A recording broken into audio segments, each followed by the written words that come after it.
Olá, tudo bem?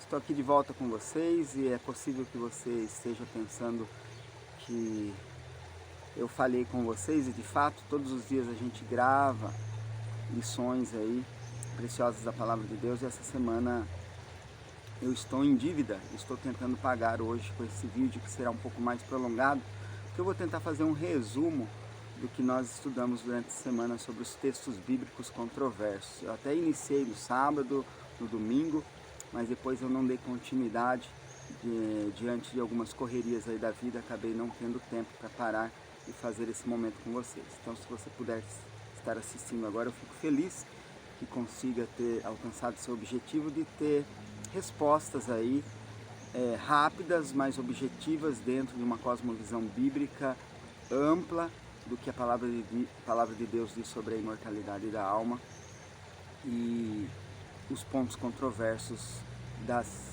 escrituras, quando aparentemente isolados, apresentam uma outra ideia de imortalidade e não de mortalidade. Bem, os textos apresentados foram do Rick Lázaro, lá no capítulo 16 de Lucas. No capítulo 23 de Lucas, verso 43, também foi apresentado o texto da famosa frase de Jesus de ir ao paraíso ali e levar o famoso bom ladrão. Também o texto de Filipenses 1, versículos 21 a 24, onde Paulo vai falar de partir e estar com Cristo. Nós temos também o texto dos espíritos em prisão, lá em 1 Pedro capítulo 13, versículos 14 até ao 20, se eu não me engano, mas o capítulo 13 ali está descrito. E Apocalipse também, no capítulo 6, se não me falha a memória, onde fala das almas que estão ali debaixo do altar clamando por justiça. Bem, textos que, sendo lidos ali isoladamente, aparentemente vão ao encontro da ideia de imortalidade da alma. Mas será isso uma verdade? Bom, vamos tentar aí resumir todos esses textos, começando lá pelo rico e Lázaro. Bom, o primeiro ponto do rico e Lázaro, que é uma parábola contada por Jesus, e na parábola nós não podemos, primeira ideia, formar ponto doutrinário, porque é uma história com uma aplicação de uma verdade a ser ensinada. E Jesus estava ali fazendo exatamente isso, que não são o modo de viver aqui no sentido meritório, ou a condição que vai levar a pessoa para o céu ou para o inferno, ou seja, para a morte eterna ou para a vida eterna. E os pontos a considerarem aqui fortes para essa ideia é de que, se fosse literal, todas as almas, então, que estariam salvos, iriam para o seio de Abraão.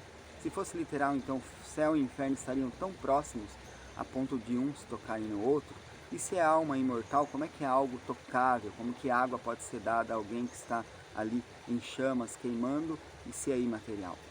Um outro ponto é, se isso é verdade, se todos vão para o seio de Abraão, como pensar naqueles que viveram antes de Abraão? E também, se é para o seio de Abraão, como pensar, sendo que Hebreus vai dizer que muitos tantos outros, inclusive é citado Abraão, ainda não receberam a recompensa. Então, se nem Abraão está lá, como é que ele poderia estar ali recebendo os demais? Bem, outros pontos poderiam ser tocados, mas eu quero então resumir e deixar a ideia de que não se trata ali de um inferno real, um céu de recompensa imediata, a questão do rico e Lázaro, sim das recompensas que Jesus vai dar pela sua graça e não por méritos, independente de ser rico ou pobre, ok? Ele usou uma história da época para apresentar uma lição espiritual muito relevante. Nós temos agora a questão da frase de Cristo. Em verdade te digo, hoje estarás comigo no paraíso. No grego, de fato, não há vírgula para se dizer se sim ou se não, se a vírgula está antes ou depois do sentido. Em verdade te digo hoje, vírgula, estarás comigo no paraíso. De fato, Jesus teria que cumprir essa promessa ao morrer e levar então aquele bom ladrão que aceitou a sua oferta de graça, de salvação, para o céu. Mas também pode dizer, em verdade te digo hoje, vírgula, né, estarás comigo no paraíso. Ou seja, quando eu voltar, eu estou afirmando para você hoje, que nós estamos aqui na cruz, nós vamos morrer, mas eu vou ressuscitar e quando eu voltar, eu vou levar você para o paraíso. gramaticalmente poderíamos colocar as duas ideias, mas entendemos que temos que ter uma cosmovisão ampla desse contexto de mortalidade, de recompensa imediata ao céu, e a Bíblia não apresenta essa ideia. A questão da ressurreição de Cristo é claramente esclarecida quando lições passadas, se você assistiu, você vai perceber que Cristo não morreu e foi direto ao céu. Quando ele ressuscita no primeiro dia da semana, ele tem um encontro ali com Maria e Maria tenta tocá-lo, não é isso? E aí o que ele diz? Não me toque, eu ainda não fui para o meu Pai. E depois ele vai aparecer, né, para tantos outros ali, durante 40 dias, para 500, para os próprios discípulos e etc. Bom, só esse ponto já poderemos destacar que ele não foi naquele momento e nem levou o ladrão.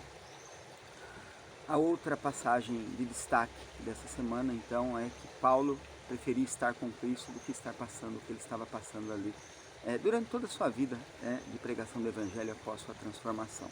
Então ele, na verdade, está desabafando e fazendo um contraste de que os sofrimentos dessa vida era muito melhor que ele descansasse em Cristo. Então esse partir é no sentido de descansar das obras, da finalidade da qual ele foi chamado, pregar o Evangelho, salvar almas e pelo Espírito de Deus converter preciosas almas para o reino dos céus.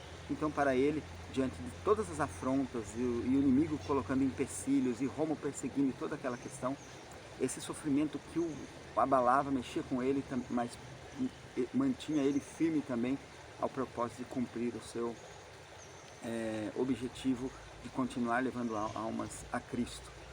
Mas ele, contrastando com isso, era melhor que ele descansasse em Cristo e então fosse no dia da ressurreição, porque ele vai afirmar isso em 1 Tessalonicenses, que no dia de que Cristo voltasse, os mortos em Cristo ressuscitariam. Ele estaria contradizendo se ele dissesse que partir e estar com Cristo agora seria de fato melhor. Não é a ideia de morrer e já ir com Cristo, é o fato de morrer e depois da morte vem o juízo. Depois da morte não há segunda chance de salvação. Ele quis dizer que se ele morresse naquele momento, ele teria certeza que partiria com Cristo. Quando? Quando Cristo retornasse em glória e majestade. Ele vai dizer isso também a Timóteo no final da vida dele, mas aí agora ele já tem certeza de que está chegando o momento dele de partir. Ele fala, olha, a coroa da vida já me está guardada, está chegando a minha hora. Era o momento que ele estava ali preso na masmorra de Marmetina, e ele ia ser condenado, decapitado, e ele então, naquela condição, ele fala, olha, combati o bom combate, e a coroa da justiça já me está guardada, ao qual o Senhor, o reto juiz, me dará naquele dia, não só para mim, mas a todos aqueles que o esperam e que o aceitam. Mais uma vez, dizendo que o partir de estar com Cristo não tem nada a ver com que imediatismo de morreu e a alma vai estar e depois vai ressuscitar o corpo e voltar aqui e voltar para o céu. Um malabarismo teológico que não tem fundamento. Era o descanso em Cristo na morte, com o poder que Cristo tem de trazê-lo de volta à vida na ressurreição dos justos. O outro texto apresentado é o de 1 Pedro 13, onde ali Pedro vai falar dos espíritos em prisão, que foi pregoado.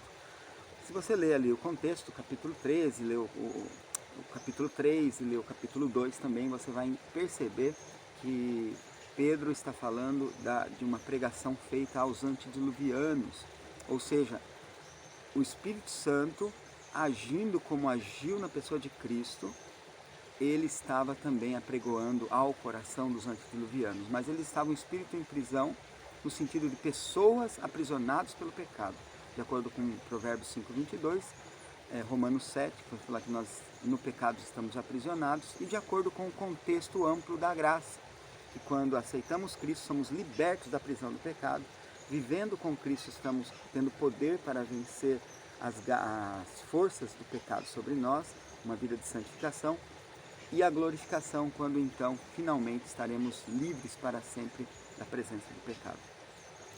Então, os espíritos em prisão são pessoas que estavam no pecado, e lá Gênesis capítulo 6, é o Espírito Santo agindo, que você vai ler o verso 2, vai dizer, meu Espírito não agirá por muito tempo na raça humana, mas ele estava agindo por meio do pregoeiro Noé. Noé, o profeta, tinha o mesmo Espírito de Cristo, o Espírito Santo, que agia no coração daqueles homens, mas eles não foram sensibilizados a esta graça, a essa oferta de salvação. E por último, as almas decapitadas debaixo do altar. Primeiro ponto a destacar é que Apocalipse não é um livro literal, é um livro simbólico e como tal devemos tratá-lo. Então as almas ali é um sentido figurado de que mártires no passado foram mortos, perseguidos por algozes, por ferrenhos inimigos da salvação, do Evangelho, e agora, de um modo simbólico, João contempla aquela cena no sentido de até quando, né? Quando é que Deus fará justiça daquele sangue derramado. E a ideia é de que isso se fará justiça quando Jesus voltar na sua primeira vinda, levando os salvos, destruindo os ímpios, depois na sua segunda vinda, retornando para a execução final, quando a morte eterna, o lago de fogo e enxofre, ser então o local de destruição cabal, aniquilacionista, de todos aqueles que rejeitaram a graça. Nada mais é então do que um simbolismo, como o sangue de Caim, aliás, de Abel, clamava, né, quando Caim, seu irmão, o assassinou. Ali não tem sangue falando, clamando, é uma expressão linguística simbólica, dizendo que cada ato tem sua causa e efeito, e um dia Deus fará justiça sobre todas as coisas. Então, nada mais do que isso, espero que vocês tenham compreendido. Deus abençoe aí, um ótimo sábado para vocês, na presença de Deus, na presença do Senhor, e que estejamos cada dia mais prontos para seu retorno que está para acontecer. Deus te abençoe.